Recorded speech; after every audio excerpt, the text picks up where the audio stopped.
సామాజిక న్యాయం. చాలా మందికి రిజర్వేషన్స్ వెనకమాల ఉన్న అర్థం ఏంటో చాలా మందికి అర్థం కాదు. ఈ సామాజిక న్యాయం అంటే ఏంటో RSS మ్యాగజైన్ ఉంది, ఆర్గనైజర్ అని, దాంట్లో చెప్పారు. ఏం చెప్పారు తెలుసా? ఈ రాజ్యాంగం సమధర్మం అంటుంది, అన్ని కులాలు సమానం అంటుంది, ఈ రాజ్యాంగం భారతదేశానికి పనిచేయదు అని చెప్పి వాళ్ళు ఆ రోజున వ్యతిరేకించారు.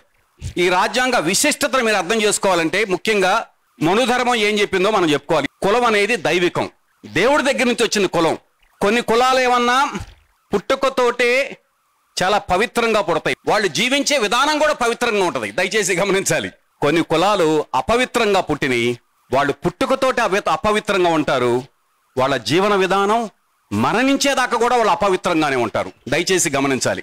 మళ్ళా కులానికి వృత్తికి లింక్ పెట్టాడు. ఏం చెప్పాడు? ఉన్నత కులాల వారికి పవిత్రమైన వృత్తులు ఉంటాయి, దే ఆర్ రిసోర్స్ చర్నింగ్, అంటే డబ్బులు వచ్చే వృత్తులు. అంటే తక్కువ కులాల వారికి నీచమైన కులాలు అని చెప్పాడు. అంటే ఏం చెప్పాడు ఆయన? స్పష్టంగా చెప్పాలంటే వాళ్ళు మట్టి పాత్రలు వాడాలి, ముతక బట్టలు వేసుకోవాలి, వాళ్ళ పేరులోనే అతను నీచ కులానికి చెందినవాడు అనేది ప్రస్ఫుటం కావాలన్నాడు. వాళ్ళ పేరులోనే ఉండాలన్నాడు. మీరు చూడండి మనుధర్మ శాస్త్రం అంటే పెంటయ్య, పెంటమ్మ ఇటువంటి పేర్లు ఉండాలి. ఆ పేరు చూడంగానే ఆ కులం నీకు అర్థం అవ్వాలన్నాడు మనుధర్మ శాస్త్రంలో. నేను చెప్పట్లా, నేను చదివే చదువుతున్నాయి ఇవన్నీ కూడా.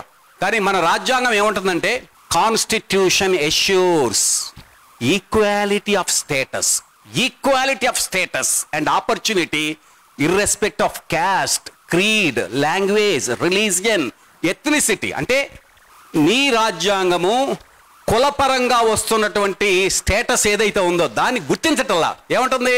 నువ్వు ఉన్నతమైన కులంలో పుట్టొచ్చు, నేను తక్కువ కులంలో పుట్టొచ్చు, అయినప్పటికీ భారతీయులందరికీ కూడా కుల మత రహితంగా అందరికీ సమానమైన స్టేటసే, అందరికీ సమానమైన అవకాశాలని చెబుతుంది. దాన్నే మనం ఏమంటామంటే equal citizenship with equal rights and obligations అంటాం. అంటే మన రాజ్యాంగం ఇంకో విషయం కూడా చెబుతుంది, సమానుల మధ్య సమానత్వం కానీ అసమానుల మధ్య సమానం కాదంటుంది.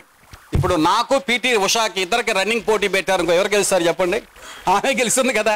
అంటే equality among equals but not equality among అన్ఈక్వల్స్.